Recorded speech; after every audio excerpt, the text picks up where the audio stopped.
Oh, well, look what we have here today. May 26th, 1989, going all the way back to Rutland, Vermont, the Valley Club Cafe. They played there only two times, this being the second time. No idea how much tickets cost, but they must have been pretty cheap here for this three-set show. Sorry for the lack of whiteboard, Tyler. Tyler, now you couldn't have been at this show, right? And I've had some people on this channel going all the way back as early as 93. I believe. I don't know if anybody in the crowd will say I was there. All right, so how they open up: Bold as Love, AC/DC Bag. I will also include the set list down in the description below. I understand without the whiteboard. Tyler, I apologize without the whiteboard here. When you first asked for this show and I looked at it, I was like, oh, it's a three-setter. I kind of glanced, and then I guess I didn't pay much attention. I probably could have fit this all onto a whiteboard. I just kind of assumed I couldn't. Then once I listen to it and then see what it's all about, but here we go, man. Let's go. Let's get it done. Just wasn't prepared for the whiteboard. I wasn't in a whiteboard kind of frame of mind. I got to get into a mental space, get that font right, get my marker arm warmed up. So the Bold as Love, okay, it's just a little bit weird too, because a few songs, Bold as Love was a great opener, obviously. Trey, you can imagine how good he was at this time, man. And it feels weird. One of my favorite shows is August 26, 1989. It's official release. Back when they were doing the live Phish volumes, I always feel a little weird saying it's like one of my favorite shows. It's like so long ago. It's like 2 or 3 bands ago, basically. But it was almost like a live in studio kind of thing, so good. And a lot of this was that too, but then there was a few similar but different shows too. Similar set list, different order, some songs taken out, some songs added. I don't know, comparing the two shows. I listened to that one, the live Phish 1989 show, a lot back when I first got into them. So anyways, let's get to this show. AC/DC Bag did not. It was one of the few songs that didn't quite hit. Like, it definitely needed to develop a little bit. It didn't need to wait. We didn't need to wait all the way until like 96 or 97 or anything. But, some of these songs, this may have been their heyday. This YEM, my God. I'm not saying it was this YEM. I'm not saying this was the era of YEM, and it hasn't lived up ever since. The Mike song now just had the first jam, and boy, it seemed they ripped through. A lot of these songs they really ripped through. The Weekapaug, I thought this was going to be the highlight of the first set. Mike was just absolutely insane on Weekapaug. Makes sense. Trey, too, really. Actually, Trey kind of just really stealing the show a lot of times here. A really weird Sanity. I don't know. Just a totally different song, really. There was a little jam part in it that was cool. Halley's Comet was kind of whack. They brought Richard Wright. Not sure who Richard Wright was. He comes up for Halley's Comet. It was a little bit out of hand. The vocals there just got loud and screamy. The Sloth, another one that they just ripped through. So then we get all the way through. Very good, though. The playing, obviously. Obviously the playing was great. The recording mostly good too. A couple of points where the recording wasn't. Split Open and Melt, I feel like I think was one that where it kind of picked up in the middle of Melt. A couple of songs it was up and down, but overall pretty good recording really for 1989. So then they get into the You Enjoy Myself, and it looks like we got a normal You Enjoy Myself going. In fact, at one point during like the Page solo part, and then Mike's chiming in a little bit, I think right around there, I was like, wow, I'm a little surprised. I think Weekapaug is probably going to be the song of this set, and this is not what I expected from this YEM. Well, right about the time I had that thought, here comes Trey lugging in for his part. Oh man, he just kept going and going, and right when you thought all right, he's going to start drifting off, we're going to get into this vocal jam, he just would kick it up a notch too. It's just showing off. And then Fishman at one point was just I guess I got to keep up with this guy, and pushing him even harder and harder. And finally they do drift into a vocal jam.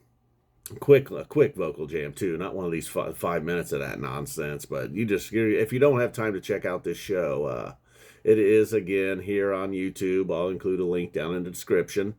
And also on Phish Tracks and all these other places, even though it's not an official release.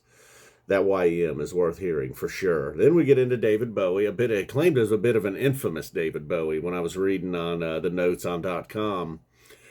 They there was like Lazy Lester was a band that was playing at this venue like a week from then, from after Phish or something like that. So they turned David Bowie into Lazy Lester. They just basically the David Bowie part. They just said Lazy Lester. That's all. That was the only difference.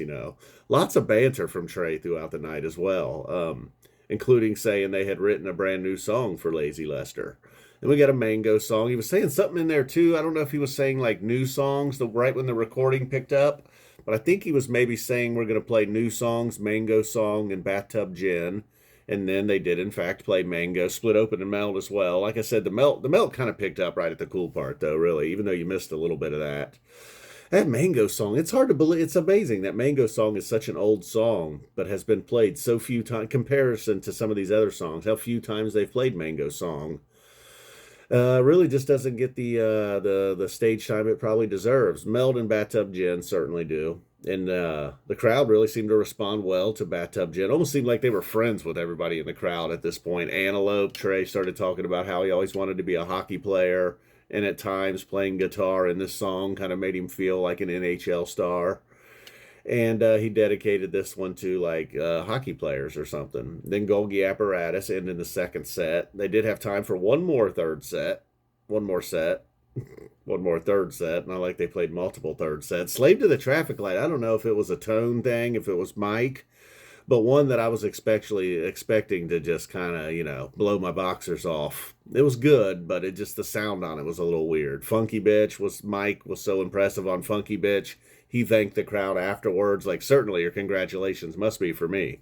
And it was very good. Paige getting in on the vocals on the Ballad of Curtis Loew. Possum, too, man. This was like Possum's time. Early Phish was when Possum was where it's at. Again, just another weird but very good Possum. And what was kind of, other than a lot of Trey banter and what seemed like some inside jokes and some things that, without notes, you wouldn't understand what you're listening to, really, in some cases.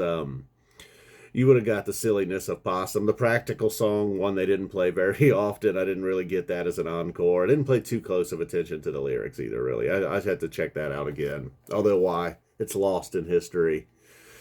And so this was a fun listen. It does, remind me a lot of that August of '89 show. That's the official release. Now, I hate to, crap on Tyler's recommendation here, his request, but channel member Tyler.